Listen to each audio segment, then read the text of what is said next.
សួស្តីបងប្អូនសហគ្រិននិងម្ចាស់អាជីវកម្មទាំងអស់គ្នាសូមស្វាគមន៍មកកាន់ podcast របស់យើងនៅថ្ងៃនេះខ្ញុំជឿថាម្ចាស់ហាងឬម្ចាស់ក្រុមហ៊ុនភាគត្រាំងច្បាស់ជាធ្លាប់ជួបវិបត្តិមួយនេះគឺវិបត្តិបុគ្គលិកធ្វើការហាក់ដូចជាគ្មានព្រលឹង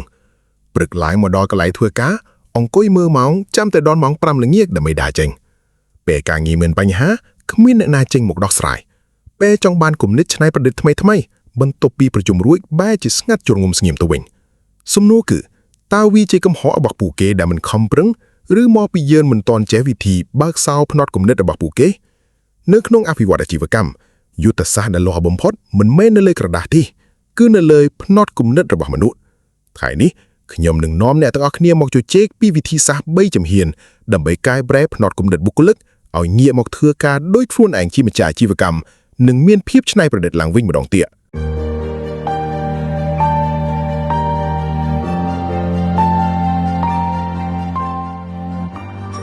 ផ្លាស់ប្ដូរពីការបញ្ជាមកជាការប្រាប់ពីតម្លៃតោះយើងមកមើលជំហានដំបូងគេបង្អស់ជំហានទី1គឺការផ្លាស់ប្ដូរពីការបញ្ជាមកជាការប្រាប់ពីតម្លៃបងប្អូនសាកស្រមៃមើលបើយើងប្រាប់បុគ្គលិកម្នាក់ថាទៅរៀបចំតុនិងសម្អាតកែវកាហ្វេនឹងឲ្យស្អាតភ្លាមនេះគេហៅថាការប្រាប់ពីអ្វីដែលត្រូវធ្វើ what លទ្ធផលគឺគេនឹងធ្វើវាតែធ្វើតែមុខរញ៉ូវឬធ្វើឲ្យតែរួតពីដៃប៉ុន្តែចុះបើបងប្អូនបដូររបៀបនិយាយមកជា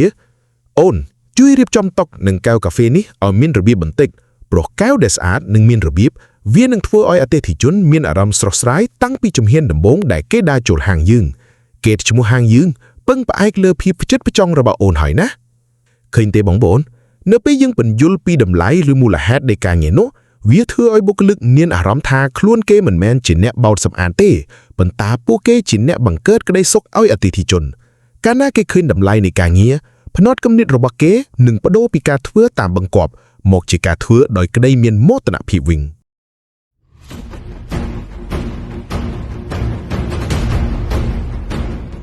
ជំហានទី2បណ្ដុះផ្នត់គំនិតការលូតលាស់ឬ growth mindset តាមរយៈការបើកចិត្តម្ចាស់អាជីវកម្មជាច្រើនចង់បានគំនិតច្នៃប្រឌិតថ្មីៗពីបុគ្គលិកប៉ុន្តែរាល់ពេលដែលបុគ្គលិកធ្វើខុសឬគំនិតនោះមិនទាន់ល្អឥតខ្ចោះម្ចាស់ហាងបែរជាស្ដីបន្ទោសឬរិះគន់ខ្លាំងណាស់ទង្វើបែបនេះនឹងសម្លាប់ភាពច្នៃប្រឌិតរបស់ពួកគេភ្លាមៗពួកគេនឹងគិតថាធ្វើច្រើនខុសច្រើនមិនធ្វើមិនខុសចុងក្រោយពួកគេនឹងលែងហ៊ានគិតអ្វីទាំងអស់ដើម្បីបដូរផ្នត់គំនិតនេះបងប្អូនត្រូវបង្កើតតំបន់សុវត្ថិភាពនៅក្នុងកន្លែងធ្វើការនៅពេលមានកំហុសឆ្គងឬការពិសោធន៍អ្វីមួយមិនជោគជ័យឈប់សួរថាញាក់ណាជាញាក់ធ្វើអីខុសប៉ុន្តែត្រូវបដូរមកសួរថាតើយើងរៀនបានអ្វីខ្លះពីកំហុសមួយនេះហើយលើកក្រោយយើងអាចកែសម្រួលវាឲ្យល្អជាងនេះដោយរបៀបណានៅពេលពួកគេលែងខ្លាចខុសពួកគេនឹងចាប់ផ្ដើមហ៊ានគិតហ៊ានធ្វើនិងហ៊ានច្នៃប្រឌិតហើយនេះជាជំហានចុងក្រោយនិងជាជំហានដ៏សំខាន់បំផុតជំហានទី3បំផ្លាញពីអ្នកស៊ីប្រាក់ខែទៅជាដៃគូអាជីវកម្មឬភាសាបច្ចេកទេសហៅថា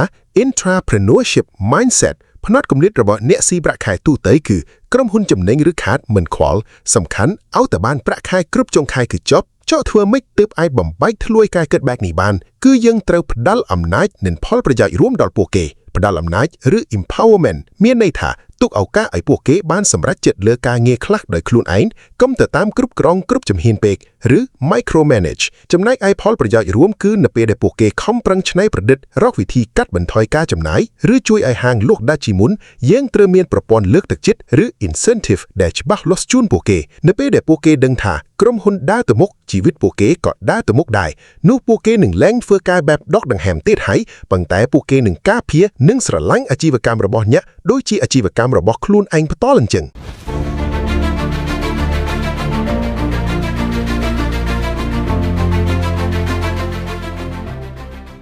បងប្អូនទាំងអស់គ្នា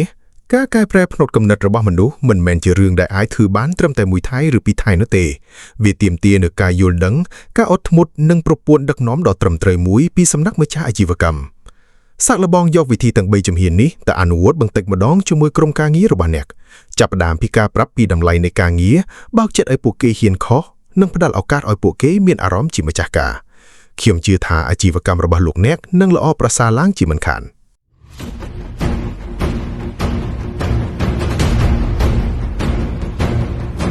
សូមអរគុណសម្រាប់ការតាមដានស្ដាប់ podcast នៅថ្ងៃនេះ คงคือจด follow หรือ subscribe ดำไม่ទទួលបានគំនិតអាជីវកម្មល្អៗនៅភាគក្រោយទៀតខ្ញុំបាទអេលេករ៉េណាសូមជម្រាបលានឹងជូនពរឲ្យអាជីវកម្មរបស់បងប្អូនរីកចម្រើនទាំងអស់គ្នា